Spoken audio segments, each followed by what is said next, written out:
This is my Olivetti Philos 46 Color Plus 486 laptop.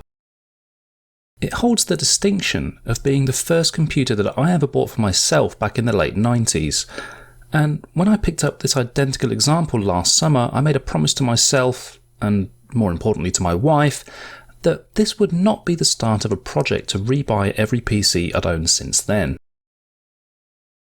This is the Compaq LTE 5000 from 1996, and it's the second PC I ever bought.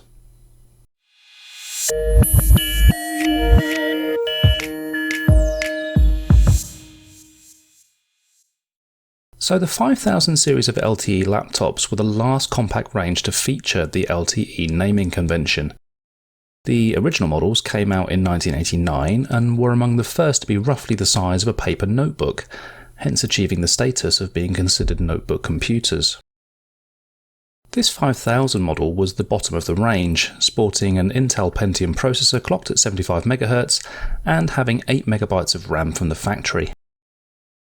The range went all the way up to the 5400, which featured a much faster 150 MHz processor and 16 MB of RAM, which for the time would have been a huge amount of power to walk around with.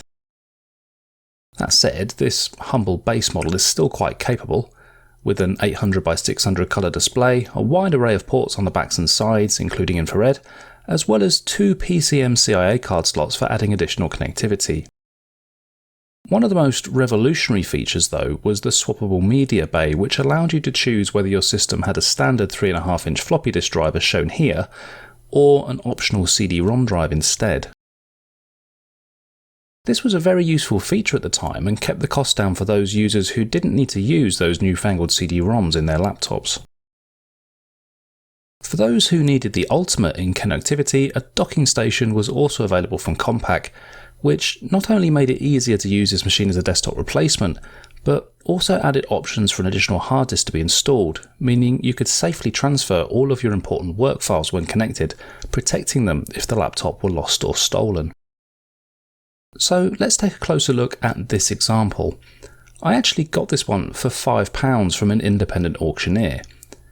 In fact, it was the same place where I picked up my £5 486.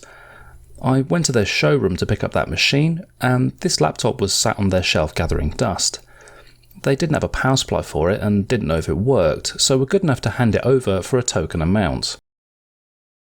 It's in pretty good cosmetic condition, other than this gouging to the plastic where it looks like someone has tried to remove a service tag. I'll have a think about how I might look at fixing that once I see if it even works. Other than that, it's looking great for its age, and I think it just needs a light clean and dust to bring it back to its former glory.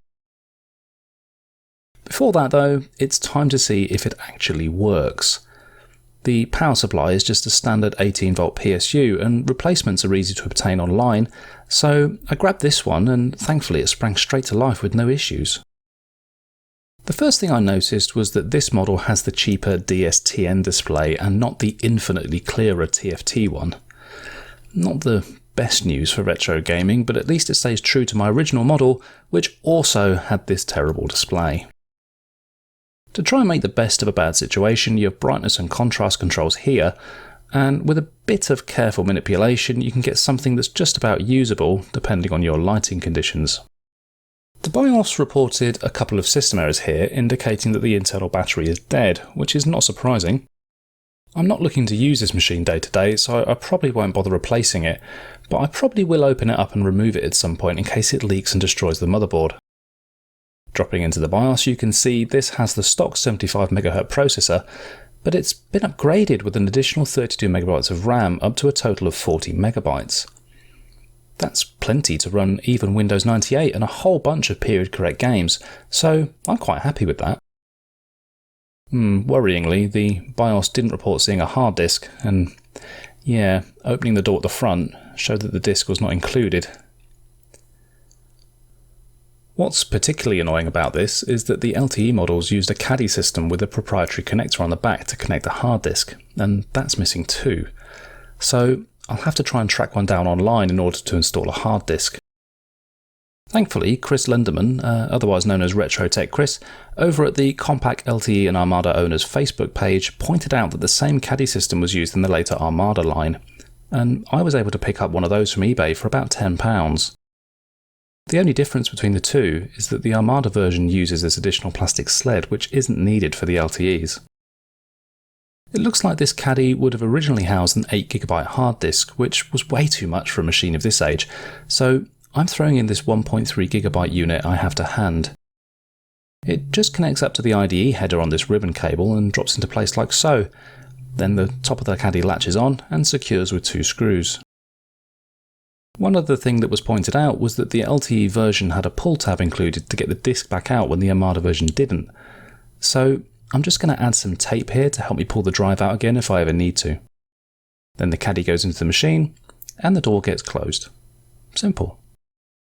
Once this was done, the BIOS recognised the hard disk with no issues, so it was time to get some software onto this machine. Originally, these shipped with Windows 95, so to keep things as original as possible, I'll go ahead and install that. I did install Windows 98 on my original version, but it was much slower, and 95 just runs so much better on these earlier Pentium machines. Of course, this version only has a floppy drive, so to save myself from having to install the floppy disk version of Windows 95, I'm going to connect up this Panasonic PCMCIA CD-ROM drive instead. I picked this unit up at a car boot sale a while ago, and I think it's got a really nice aesthetic to it. And being a PCMCIA drive, it should perform a bit quicker than my parallel port backpack CD-ROM that I used on my original LTE. Of course, before I can do that, I'll need to install DOS from floppy disk and then install the CD-ROM drivers so the drive is accessible by the system. From then, it's just a case of running the setup program from the DOS prompt and Windows 95 will install as normal. And there we have it, a fully functional 1996 Compaq LTE in 2022. Let's see if it can handle some period correct games.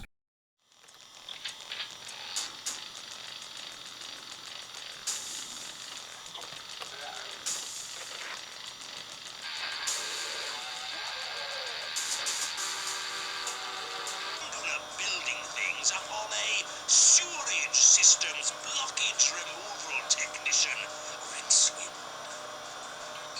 So, that was 3 sticks, mouse's blood.